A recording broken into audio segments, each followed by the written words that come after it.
मेरे भाइयों बहनों, आज मैं आप सभी के सामने पवन पुत्र हनुमान जी पर अपने विचार प्रस्तुत करना चाहता हूँ। हनुमान जी केवल एक पौराणिक पात्र नहीं हैं, बल्कि वे भक्ति, शक्ति, सेवा और संस्कार का जीवंत प्रतीक हैं। हनुमान जी का जन्म अंजनी माता के गर्भ से और पवन देव के आशीर्वाद से हुआ। बचपन से ही उनमें अद्भुत शक्ति थी। सूर्य को फल समझकर निगल जाना उनकी शक्ति का पहला उदाहरण है, लेकिन इससे भी बड़ी बात थी उनकी निर्मल बुद्धि और विनम्र स्वभाव। हनुमान जी का जीवन हमें सिखाता है कि शक्ति का सही उपयोग सेवा में होना चाहिए, आ, अहंकार में नहीं।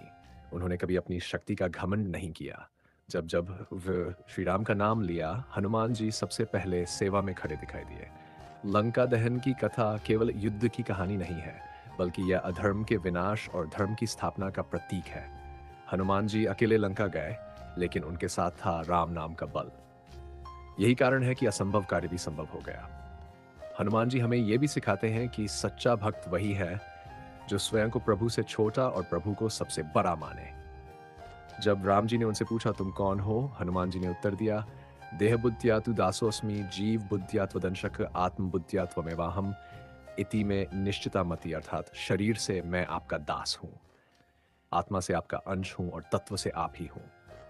आज के युग में हनुमान जी का आदर्श और भी अधिक प्रासंगिक है। जहां भय है, वहां हनुमान जी साहस देते हैं। जहां आलस्य है, वहां वे ऊर्जा देते हैं।